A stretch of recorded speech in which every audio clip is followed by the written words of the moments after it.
Good morning, dear friends. It's actually great to come in the sequence after this excellent talk we had just before, because I can go on from there. And I feel like a Karl Marx with a manifesto in my hands. This is from the Innovation Center, the greening of Icelandic industries. The first thing I wanted to say is a message to Berglind. I'm very grateful, Berglind, for what you are doing with the Nordic group and what your group is doing. And I've just picked a slide from your very own Eyjafjörður, a lighthouse guiding ships and at the same time avoiding that they hit this skerry. So I'm very impressed and happy with the work you have been doing with the group. Let us define greening first of all. Greening is the process of transforming artifacts such as space, lifestyle, process for industry, brand image or a more environmentally friendly version into that. And the act of greening involves incorporating green products and processes into one's environment, home, workplace, general lifestyle. I just wanted to have this little memory point here. We have a sort of a Dr. Jekyll and Mr. Hyde situation in Iceland because I call it Mr. Brown and Dr. Green, because much of Icelandic industry can still be characterized as being brown. Waste treatment in municipalities is very weakly founded. We have the cleanest aluminium industry in the world, I'm sure, but the carbon footprints are very visible, extremely visible. We are producing lots and lots of excess heat in our geothermal plants, and efficiency of use must be improved. You should think about that the electricity there from a geothermal power plant is maybe only 10% efficient. We're throwing away 90% in the form of heat. And we have a relatively efficient fishing quota system, but the way we catch the fish and spend the fossil energy can be improved considerably, and I'll mention something about using light for fishing in a minute. The sought-after qualities of the green economy are, for example, reduction of toxicity, the reusability, energy efficiency, as I mentioned before, responsible packaging, labeling, recycle and recycling, intelligent design, if you like, responsible manufacturing technologies, and of course, reduction of personal and environmental hazards. The waste hierarchy, if you look at it with me, the least preferred environmental option is just to dispose, is to sweep under the carpet. And as we improve towards more preferred environmental options, we come to energy recovery, which is very important. We come to recycling. We come to reuse.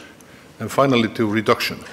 We really want to reduce the amount of waste produced by our society. And it's a very important green goal in our life.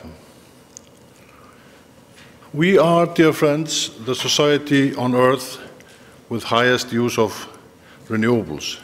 82% of Icelandic energy comes from renewable and CO2-free sources. Look at the little inset there. You see the hydro and the geo gradually displacing oil and coal. And actually right now, hydro and geo are, as I say, 82%. What is left is automobiles, fishing boats, airplanes, and some of our stóriðja, some of our heavy industry in metal. But they use coal in their electrodes for smelting metals, leaving some CO2 trace. But it's a wonderful challenge to any innovation to have the situation we have in Iceland. And the possible decarbonization actions are quite numerous. We could take hydrogen from renewable energy. We could replace fossil fuels. We have been doing it, testing it with pure hydrogen, molecular hydrogen. Or we could do artificial liquid fuels. I have called it designer fuels.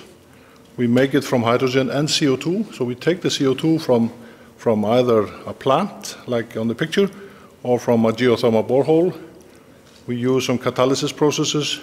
We can make methanol, for example. We can capture CO2 through vegetation and soil and turn it into chlorophyll, if you like, trees. And we can finally capture and store CO2 by geological methods. And that's very, very, very sophisticated in Iceland. And I should say that the University of Iceland and Reykjavik Energy are doing some wonderful work of it. We mentioned chemistry before. If you take the young basalt of Iceland, you put some CO2 into it, into a borehole, you can actually turn it into solid CaCO3, calcium carbonate. So you can turn the CO2 into a solid disposal material. Extremely elegant, but I must say quite a challenge because you are trying to compete with nature, which has done this in millions of years. So in Helliseiði right now, they're trying to do a very fast job. And the problem has been losing CO2 again to the surface.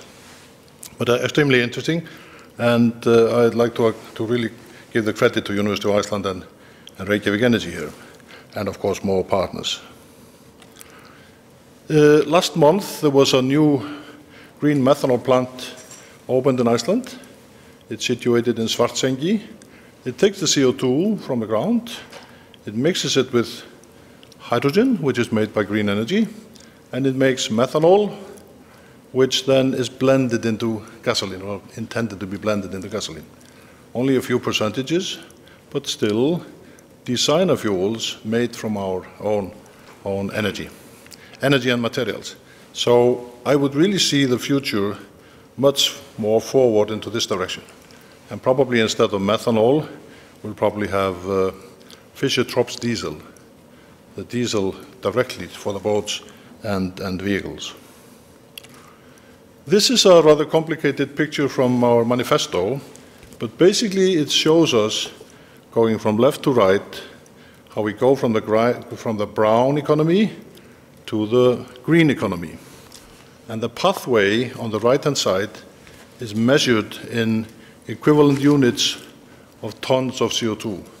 The highest one is, of course, going from carbon electrodes in our aluminum industry using inert electrodes that will not produce CO2, but rather turn an aluminum plant into an oxygen factory, if you like. This is chemically possible, but still more expensive than the classical do-nothing scenario. The trawls of our trawlers, can you imagine, have a lot of interaction towards and resistance to the pulling of the trawler. So for every ton of cod, there is about a ton of CO2 emitted to the atmosphere. We are actually working on an optical fishing net system with Hafrannsóknastofnun, our fisheries research, and our partners in Ísafjörður with optical fishing nets. So we turn, instead of using the nylon nets, we're using optical rays forming a net effectively. And can you imagine that when I shine a light in the sea, there's no resistance, there's no pulling resistance.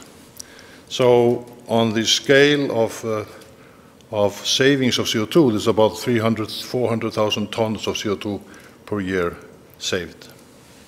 And not to mention the fact that if we use the optical nets, we would spare the bottom, so the bethnic problems would be reduced considerably. Final point, fossil fuels into designer fuels, going from brown to green, is another very interesting aspect. So with these few points, I'm making this short talk now. I'm trying to sort of summarize what we have been describing. And our work is, in a way, a direct implication document from Skúli Helgason's and the parliamentary work on greening of the Icelandic economy. Society, I should say.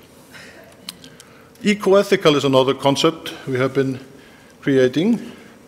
We want industry to carry out a twofold agenda.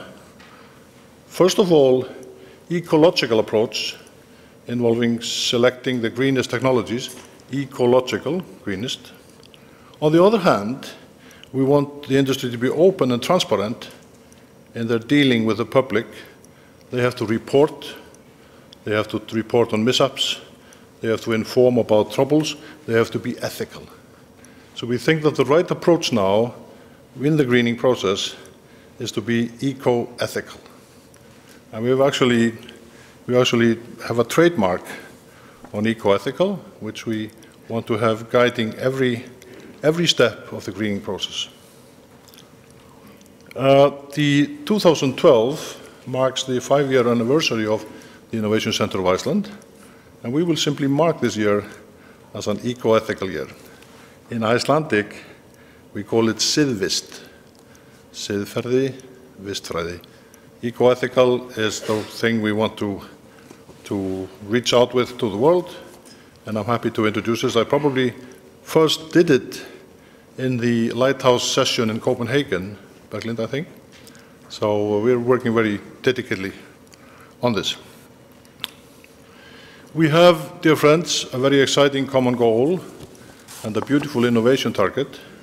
We want to make Iceland 100% renewable before not so long. Thank you. Thank you very much.